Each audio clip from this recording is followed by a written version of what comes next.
আসসালামু আলাইকুম ভিউয়ার্স, আপনারা সবাই কেমন আছেন? আমি ভালো আছি, আশা করি আপনারাও ভালো আছেন। আজকে আমি আপনাদেরকে দেখাবো আমি কার্পু মাছ রান্না করেছিলাম।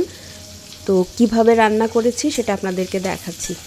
কড়াইয়ে আমি তেল দিয়ে দিয়েছি। তেলের মধ্যে আমি আলু লম্বা করে কেটে রেখেছিলাম, ধুয়ে রেখেছিলাম, আলু দিয়ে দিলাম। এবার আমি লবণ দিয়ে দিচ্ছি, হলুদের গুঁড়া দিয়ে দিলাম, এরপরে পেঁয়াজ বাটা দিয়ে দিচ্ছি, তারপরে আমি দিব ধনিয়া বাটা এবং জিরা বাটা। এরপরে আমি সুন্দর করে নাড়াচাড়া করে নিব। আলুটা তেলের মধ্যে মশলার মধ্যে ভালো করে কষিয়ে নিব। কষিয়ে নেওয়ার পরে দেখুন আমি কষাচ্ছি।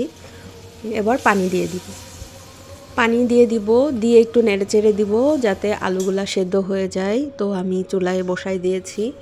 এবার আমি কাঁচামরিচ ফালি করে নিয়েছিলাম, কাঁচামরিচগুলা দিয়ে দিলাম। এরপর আমি একটু মরিচের গুঁড়া দিয়ে দিব, জাস্ট কালারের জন্য, অল্প করে, যাতে তরকারির ঝোলের কালারটা ভালো আসে।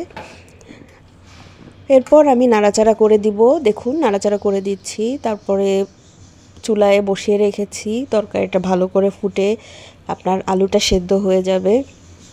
আলু অলমোস্ট সেদ্ধ হয়ে আসছে দেখুন। এইবার আমি মাছগুলা ভালো করে লবণ হলুদ দিয়ে ভেজে রেখেছিলাম।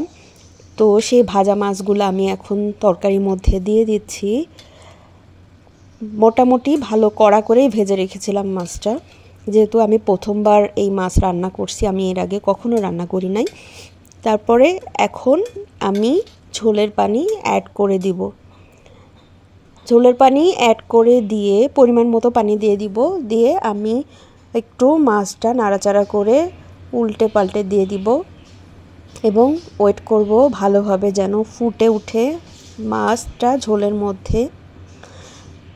ভালো করে ঝোলটা ফুটে ওঠার পরে ঝোলটা আমি অল্প একটু শুকিয়ে নিব, বেশি শুকাবো না, যেহেতু আলু দিয়েছি, আলু আবার ঝোল টেনে নেয়। এরপর আমি ধনিয়া পাতা ধুয়ে কুচি করে রেখেছিলাম, ধনিয়া পাতা অ্যাড করে দিচ্ছি ফ্লেভারের জন্য। আমার ভালো লাগে, আপনাদের ভালো না লাগলে আপনারা দিবেন না। তো ধনে পাতা অ্যাড করার পরে আমরা আরও কিছুক্ষণ চুলায় বসিয়ে রাখবো। বসিয়ে রাখার পরে ঝোলটা একটু শুকিয়েছে, এবার আমি এই যে নামিয়ে নিব। আমার মাছ রান্না হয়ে গিয়েছে দেখুন, আমি নামিয়ে নিয়েছি বলে কেমন হয়েছে আপনারা কমেন্ট করে জানাবেন। ধন্যবাদ।